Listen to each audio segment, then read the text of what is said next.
Hi everyone. The topic of my today's discussion is Graham-Schmidt orthogonality process of K vectors. मैं basically दिखाऊंगा कि Graham-Schmidt orthogonality method use करके कैसे कोई भी K वेक्टर्स का linearly independent set of vectors का जो सेट है उनको मैं ऑर्थोगोनल बना सकता हूँ.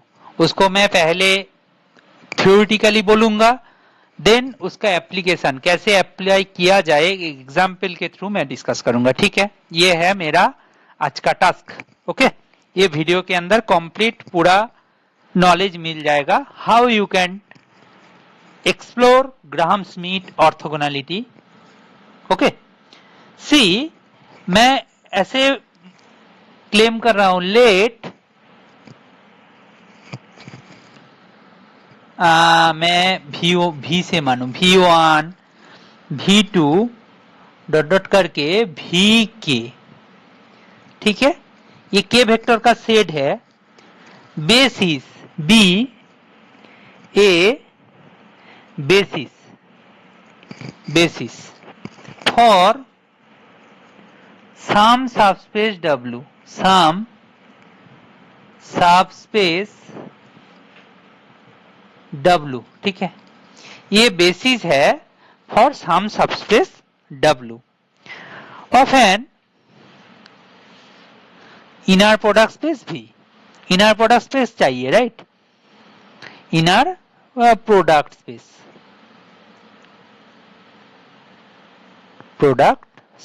ओके. ध्यान से कि K वेक्टर का एक सेट है जो कि बेसिस है किसका ना, W नाम करके एक सबस्पेस है उनका. वो कहां पे डिफाइंड है? इनर प्रोडक्ट स्पेस के ऊपर. इनर प्रोडक्ट का नाम, स्पेस का नेम में भी दे दिया हूं, चलेगा? ठीक है. Now define U1 U2 U3 dot dot करके UK एस फॉलोस. मतलब बिलो मैं डिफाइन करने जा रहा हूं. कैसे डिफाइन कर रहा हूं मैं? In a such way that U1 equal to V1. ध्यान से, U1 इक्वल टू V1 ये हो गया एक. ठीक है, दूसरा क्या है ना, U2 equal to V2 minus V2 U1 by U1 U1 into U1. ध्यान से देखा, इसका नाम दे देता हूं दिस. ये U2 बन गया. इसको ना मैं ऐसे भी लिख सकता हूं, V2 minus projection of V2 किसके ऊपर? U1 के ऊपर इंटू U1. ठीक है, ये है और एक रिप्रेजेंटेशन ना, क्योंकि मैं सर्कल करता हूं. ये जो पार्ट है इसको प्रोजेक्शन वेक्टर बोलते हैं. प्रोजेक्शन ऑफ V2 किसके ऊपर? U1 के ऊपर. ठीक है, ध्यान से. ठीक है, ये हो गया U2. नाउ U3 कैसे मिलेगा आप बताओ? U3 ऐसे मिलेगा. U3 कैसे मिलेगा? V3 minus V3 U1 by U1 U1 into U1 minus V3 U2 by U2 U2 into U2 ऐसे मिलेगा. ठीक है, ये मिल गया U3. ठीक है, ठीक है, इसको मैं ऐसे लिख सकता हूं, V3 माइनस प्रोजेक्शन ऑफ किसका? V3 का किसके ऊपर? U1 के ऊपर minus into U1 minus projection of किसका? V3 का किसके ऊपर? U2 के ऊपर into U2.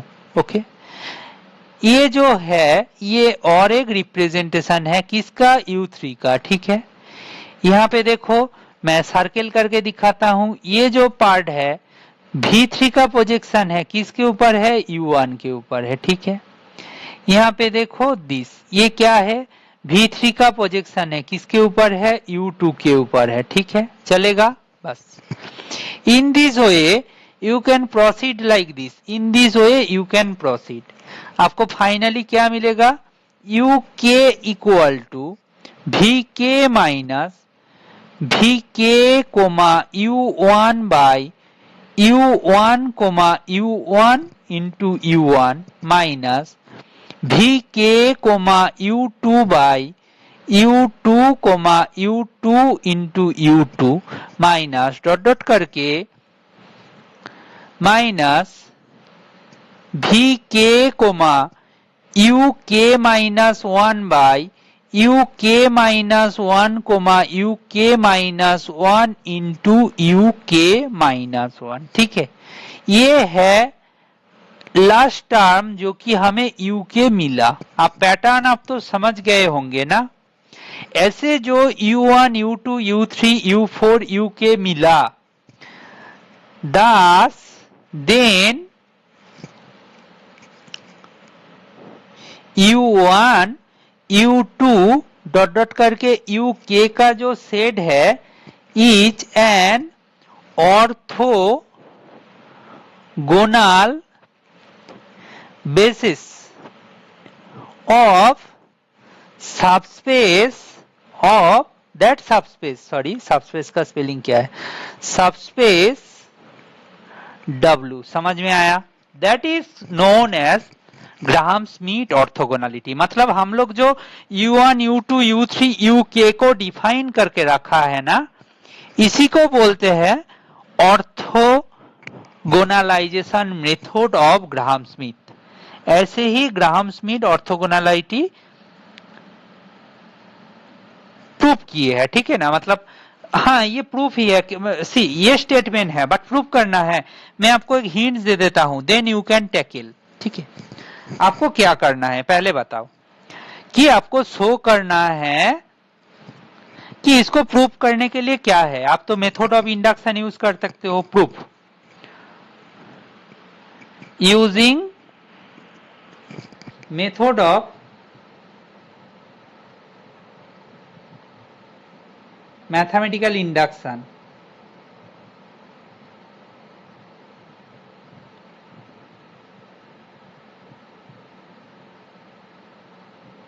You can easily prove। तो method of mathematical induction use करके आप इजीली प्रूव कर सकते हो। मैं आपको एक हिंट देता हूं, देखो u1 कोमा u2 को कैसे प्रूव करोगे। देखो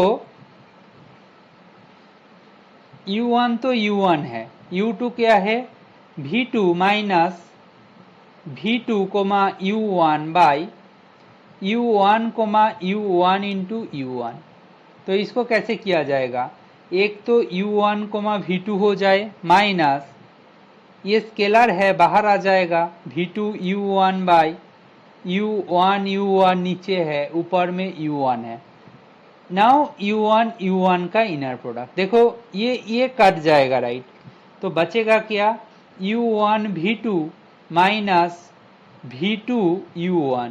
और इनर प्रोडक्ट में ऐसा होता है, ये नॉर्मल सी इनर प्रोडक्ट की बात कर रहा हूं, जो कि u1 v2 minus u1 v2 ही हो जाएगा, दैट इज इक्वल टू 0 है। ठीक है ना, ठीक है, ये रियल इनर प्रोडक्ट की बात कर रहा हूं। ठीक है ना, यहाँ पे ऐसा काम बन जाएगा। नहीं होता तो कॉम्प्लेक्स होगा तो कॉम्प्लेक्स की तरीके से सोचेंगे, कॉम्प्लेक्स होगा तो ये जो टर्म है ना इसके अंदर भी चेंजेस होगा। मैं बस अभी रियल का बात कर रहा हूं, समझ में आया? ठीक है, कॉम्प्लेक्स होगा तो क्या होता है पता है ना, a कोमा बी का इनर प्रोडक्ट का बार इक्वल टू क्या होता है b कोमा a, ये माइनस हो जाता है एवरीथिंग। ठीक है ना, मतलब उल्टा होता है। ठीक है, समझ में आया? तो कॉम्प्लेक्स की बात है, मैं कॉम्प्लेक्स का बात नहीं कर रहा हूं। कॉम्प्लेक्स में वो बस जो इनर प्रोडक्ट का डेफिनेशन उसको सेटिस्फाई कर देना है ना। ठीक है, बार का मतलब समझ गए होंगे कि कॉन्जुगेट टाइप ऑफ थिंग। ठीक है, ठीक है, चलो u1 u2 का इनर प्रोडक्ट मिल गया। मैं रियल के बारे में सोचा। अच्छा, आप सिमिलर तरीके से ऐसे नहीं सोच सकते हो क्या, कोई भी uj कोमा ui का इनर प्रोडक्ट करोगे तो ऐसा बनेगा कि uj comma vi minus u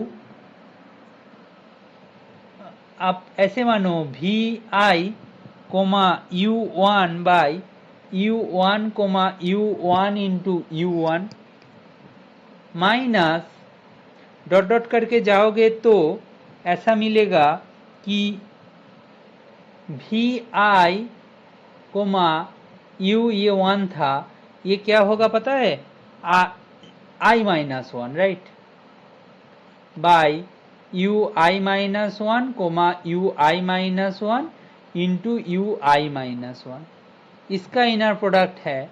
तो आप नेक्स्ट स्टेप में क्या करोगे बताओ, आपको ऐसा मिलेगा u J comma we I minus u one comma we I by you one comma you one u J comma you one, ठीक है, ठीक है, ऐसा मिलेगा।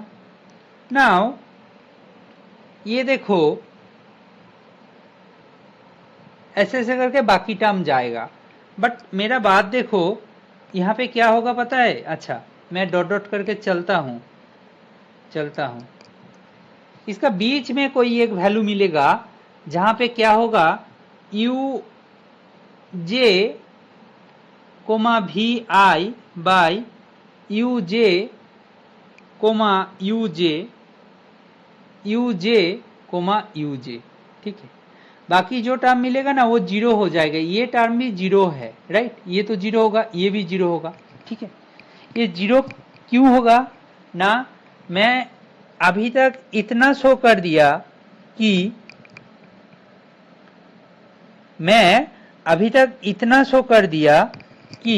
For all j less than i, u J comma you i equal to zero, समझ में आया, ये मैं शो कर दिया, ठीक है, ये शो कर दिया कैसे ना, वही सिमिलरली इंडक्शन से, समझ में आया।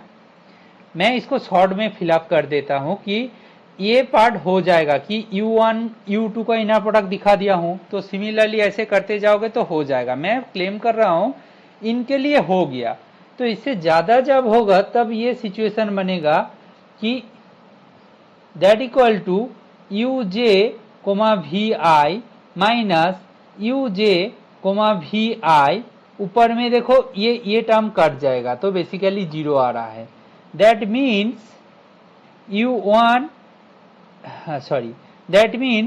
You I comma U J equal to zero for all I not equal to J, I और J not equal to zero हो जाएगा, तो मेरा नॉट इक्वल टू होगा तो आई एंड जे, तो ये मेरा जो इनर प्रोडक्ट है वो जीरो आ जाएगा। That means u1 u2 dot dot करके u के is orthogonal basis of subspace W, ठीक है, चलेगा। तो इसको प्रूव कर सकते हो, मैं प्रूफ का बस थोड़ा सा हिंट दिया हूं। प्रूफ कैसे करोगे, आप कैसे प्रूव करोगे कि 1 के लिए करो, 2 के लिए करो, ऐसे ऐसे करके प्रोसीड करते जाओगे तो i लेस देन j के लिए इनका इनर प्रोडक्ट जीरो हो जाएगा। देन जाके प्रूव करो आई जे जब i greater equal to j उनके लिए भी जीरो हो रहा है, देन वी आर डन, ठीक है। तो ऐसे कर सकते हो। और क्या कर सकते हो, 1 के लिए शो करो, 2 के लिए शो करो, k के लिए मान लो कि ये सही है, k प्लस 1 के लिए दिखाओ it is true, then we are done, ठीक है। तो बहुत सारा तरीका है, but it is clear, quite clear कि ये ऑर्थोगोनल सेट तो दे रहा है, ठीक है। अच्छा, इसका एक एग्जाम्पल दिखाता हूं आपको। इसका एक एग्जाम्पल, मैं एग्जाम्पल ऐसे ढूंढ लू कि in R4 find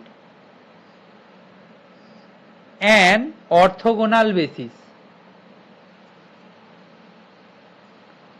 basis for span of क्या क्या है पता है, 1 1 1 1 और क्या क्या है पता है, 1 1 1 0 और एक है। ये जो स्पेस को स्पेन करने वाला सबस्पेस है उनके लिए ऑर्थोगोनल बेसिस बनाना है, ठीक है।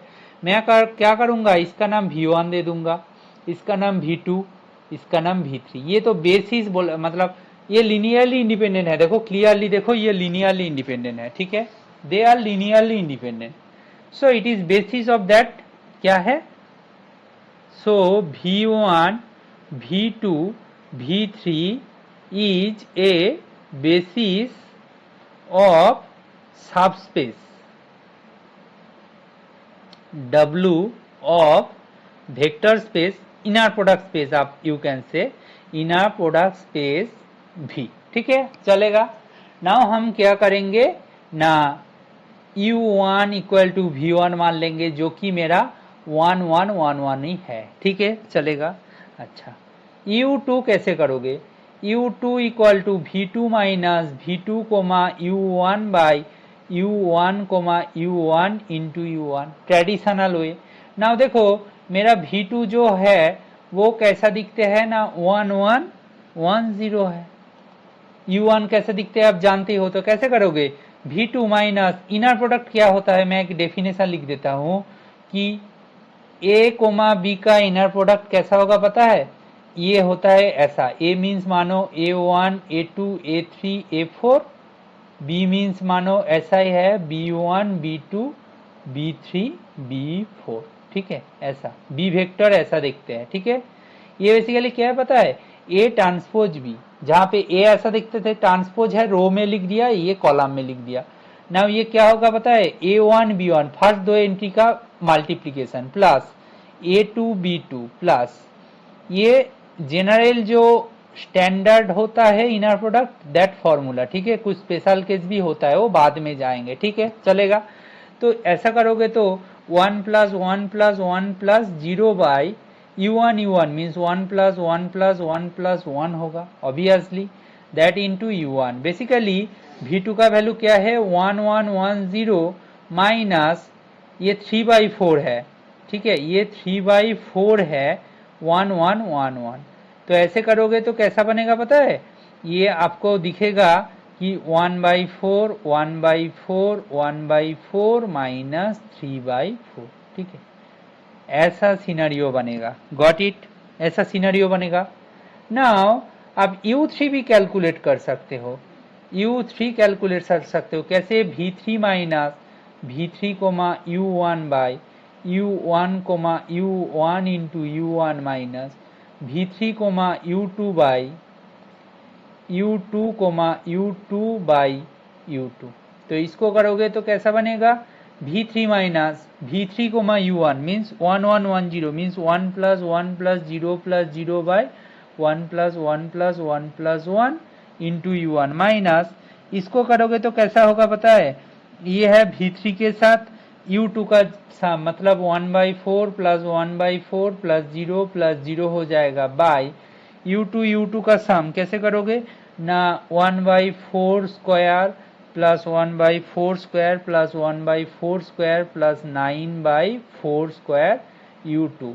इसको कैलकुलेट करो तो V3 minus 1/2 U1 V3 minus this minus ऊपर में 1/2 नीचे क्या है 9 10 11 12 12/16 मीन्स 12/16 मीन्स 3/4 हो जाएगा, এটা U2 हो जाएगा। नाउ इसको और थोड़ा सा कैलकुलेट करें तो V3 माइनस 1/2 U1 माइनस क्या होगा 2/3, क्या होगा 2/3 U2। तो इसको कैलकुलेट करोगे तो ऐसा दिखेगा, V3 का वैल्यू 1 1 0 0 है एंड माइनस U1 का वैल्यू 1/2 1/2 1/2 1/2 है, और ये क्या है 1/4 1/4 मीन्स क्या होगा 1/6 1/6 1/6, और लास्ट जो टर्म था वो था शायद माइनस 3/4 इंटू 2/3, इसको कैसा होगा 2/3 1/2 होगा, ये 1/2 होगा। तो इसको कैलकुलेट करो ना, ये यहाँ पे माइनस भी है, तो इसको कैलकुलेट करोगे तो ऐसा दिखेगा कि 1/2 minus 1/6 1/2 minus 1/6 minus 1/2 minus 1/6 minus 1/2 plus 1/2। इसको फर्दर सिंप्लीफाई किया जाए तो 10 2 मीन्स ये हो जाएगा 1/3, ये भी 1/3 होगा, और ये होगा 3 4, ये होगा -2/3, और ये 0 होगा। आप चेक करके देख सकते हो कि u1, u2 का इनर प्रोडक्ट भी 0 हो रहा है, u2, u3 का इनर प्रोडक्ट भी 0 हो रहा है, एंड u1, u3 का इनर प्रोडक्ट भी 0 हो रहा है। You can check yourself. ये क्या है? Check your self. ओके, आप देख सकते हो। तो आपको क्या बनाया दिया गया? देयरफॉर u1 का वैल्यू क्या था? वही था 1 1 1 1। u2 का वैल्यू क्या था? 1/4 1/4 1/4 -3/4, यही था शायद। एंड थर्ड वन तो मुझे अभी भी याद है, 1/3 1/3 -2/3 0, जो भी है u1 u2 u3, मीन्स ये u1 था, ये u2 था, ये u3 था। ये है orthogonal basis, orthogonal basis of subspace W। ठीक है, चलेगा। नाउ मैं आपको एक दिखाता हूं चीजें। आप ऑर्थोनॉर्मल करना है तो क्या करना है पता है? u1 का नाम means basically inner square root के अंदर u1, u1 means basically u1 transpose u1 के साथ करोगे तो हो जाएगा। तो बेसिकली क्या होगा? 1 square 1 square 1 square 1 square means क्या होगा? 4 मीन्स 2 से डिवाइड करना पड़ेगा। u1 का नॉर्म हो गया। नाउ u2 का नॉर्म मीन्स क्या होगा ना? जो उनका हर एक टर्म था 1/16 1/16 प्लस 1/16 प्लस 9/16 मीन्स ये क्या हो जाएगा? ऊपर में 12/16 12/16 होगा मीन्स 4 होगा, मीन्स √3/2 दिखेगा। ठीक है, आपको u3 कैलकुलेट करना है। इनका नॉर्म कैसे करोगे ना? स्क्वायर रूट ऑफ हर एक टर्म का स्क्वायर, ठीक है ना? तो 1/9 प्लस 1/9 प्लस 4/9 प्लस 0 होगा, 0 का स्क्वायर। तो क्या होगा? √6/9 मीन्स √2/3, ये हो जाएगा। देयरफॉर रिक्वायर्ड ऑर्थोनॉर्मल बेसिस, वो ऑर्थोगोनल था, ये ऑर्थोनॉर्मल। ये ऑर्थोनॉर्मल बेसिस कैसा होगा पता है? u1/u1 का नॉर्म, u2/u2 का नॉर्म, u3/u3 का नॉर्म। ठीक है, तो आप इसको भी सिंप्लीफाई करके लिखना है तो आप लिख सकते हो। कैसे लिखोगे पता है? 1/2 से 1 1 1 1 ऐसा ही था। और ये क्या होगा पता है? √3/2 शायद। ये क्या था? 1/4 1/4 1/4 -3/4 ऐसा होगा। और ये क्या है पता है? भूल गया, 2/3, √2/3 से ये क्या होगा? 1/3 1/3 -2/3 0 होगा। यही है सिनारियो। ठीक है, दिस वन हमारा ऑर्थोनॉर्मल बेसिस बन गया। नाउ इसको और सिंप्लीफाई करने की कोशिश करोगे तो अच्छे से लिखो 1/2 1/2 1/2 1/2, ये है फर्स्ट वेक्टर। दूसरा है √3/8 √3/8 √3/8 -3 √3/8, ये हो गया। तीसरा कैसे करोगे पता है?